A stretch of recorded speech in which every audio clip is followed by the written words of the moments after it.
Well, hello, authentic men. It really is a great privilege and honor to be able to speak to you. And I'm just really excited to be able to talk about the realities of Jesus Christ. I love the Authentic Men's Magazine. And even though I live out here in the United States in Colorado, I've been very blessed to have Dave being able to send me the issues. And I'm just always encouraged when I'm reading through and just listening to these great exhortations and being just pressed unto Jesus Christ. Well, Dave asked me if I would just kind of share something with you. And rather than doing like the written magazine, I guess for this issue, we're doing video, which is actually more exciting in some ways. So I can actually get to be with you out there in New Zealand. In fact, I'd actually rather be out there with you in New Zealand.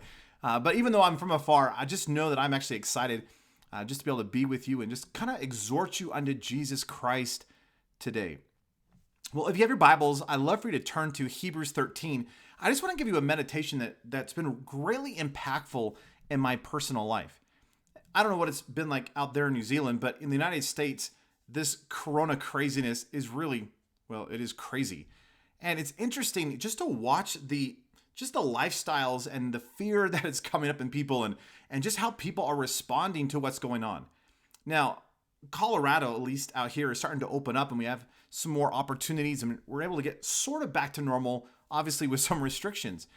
And so regardless of what you've been going through and no matter what you may be facing, I really feel like this passage in Hebrews 13 will be an encouragement and exhortation.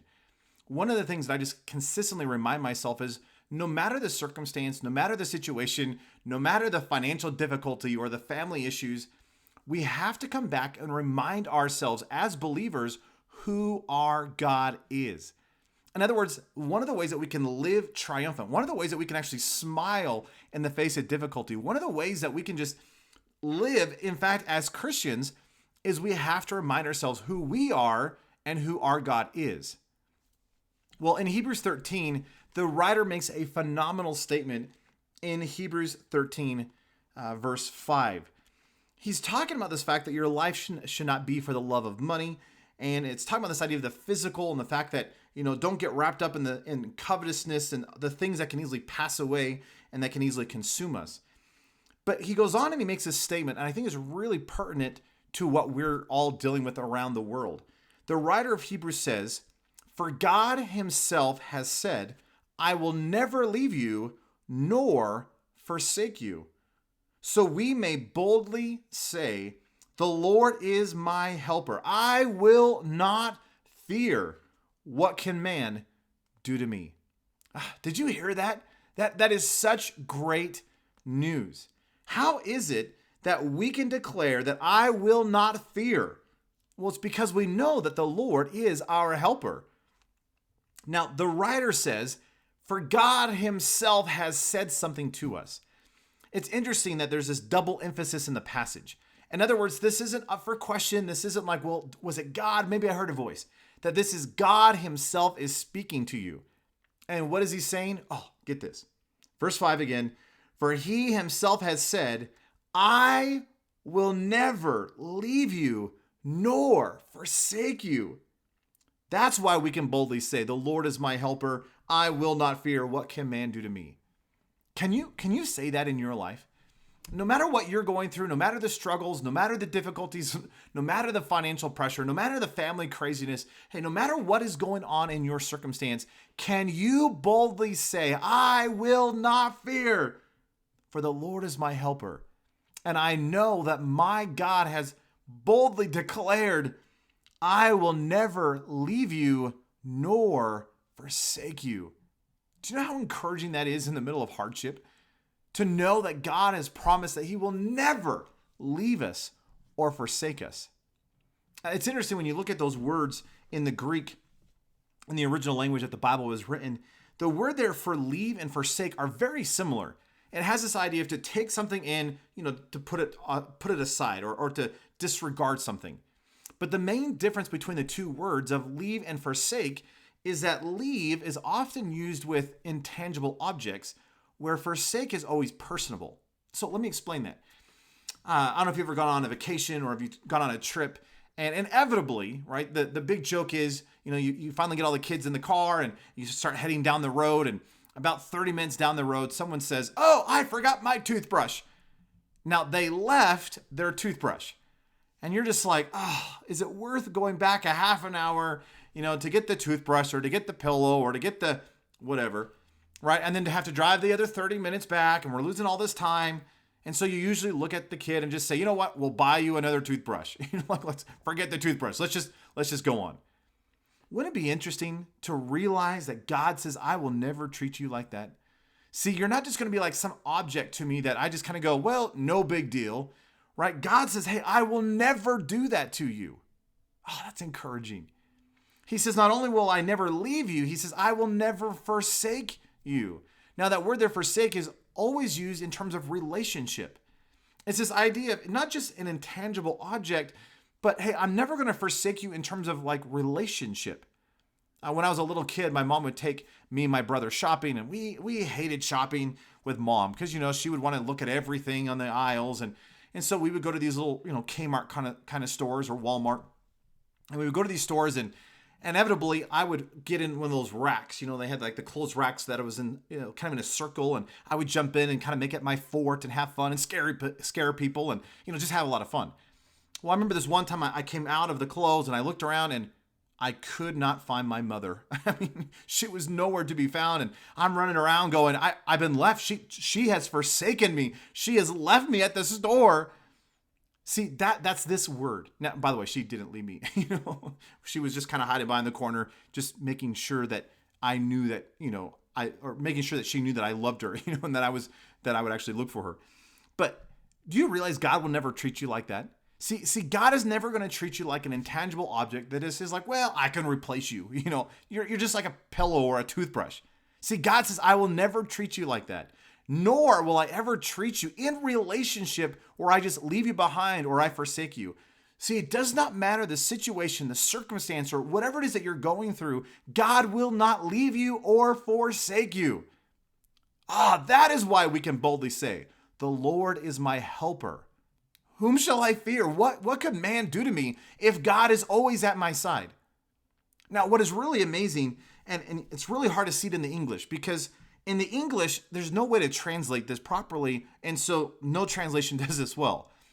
But in the original language, there is an overwhelming emphasis on the word never.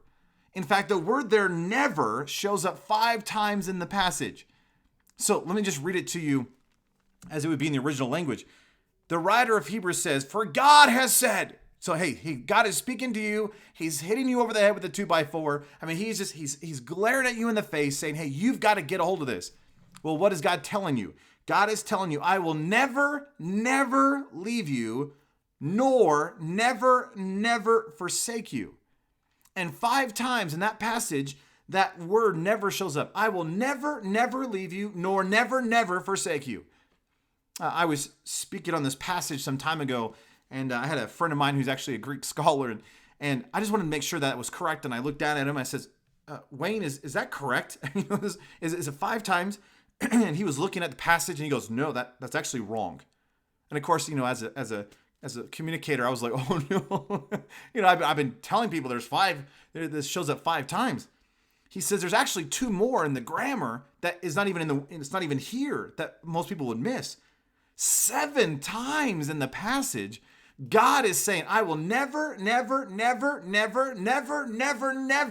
leave or forsake you. Do you think God's trying to tell us something?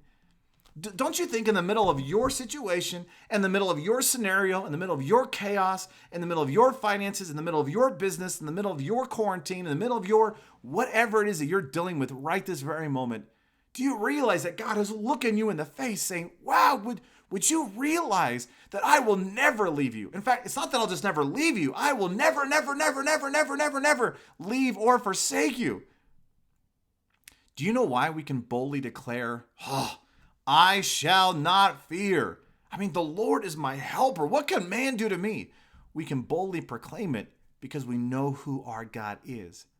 And we know his promise to us that it's not just he will never treat us as an intangible object or in relationship forsake us. It's just that he will never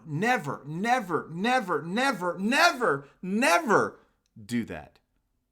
See, that is really strong in the passage. God will never leave you or forsake you. Doesn't matter what you're going through, doesn't matter the situation, doesn't matter the circumstance or the chaos that you may be dealing with. You have a God who will stick by your side. You have a God who, as Romans 8:28 says, will leverage every circumstance and situation for the betterment of his purpose and his plan. Do you realize that we can trust, we can rest, and we know that in and of ourselves, we do not have what it takes to live out the Christian life. You and I do not have what it takes to live fearlessly in a fearful world. You and I do not have what it takes, but we have him, and he is all that we need. Do you realize that I can't, but he can? I may be fearful, but he wants to make me fearless. And as he comes and he dwells my life, do you realize he says, doesn't matter what you're facing, doesn't matter what you're going through. I promise you, I will never, never, never, never, never, never, never leave or forsake you. That is good news today. So can I just encourage you, whatever it is you're going through, would you go after Jesus Christ? Will you allow his Spirit to come in and do something in and through your life that you cannot produce on your own? Wouldn't it be amazing if everyone that was around you looked at you and just said, I don't know how you're living your life. That you are at peace when everything else is going chaotically. That you have joy in the midst of the pressures. Hey, you have love to the people that just drive everyone else crazy. How is it that you're living out your life? You know what? You must be a Christian because the only explanation for your life is Jesus. See, wouldn't it be amazing if Christ became the very center of our lives again in this generation?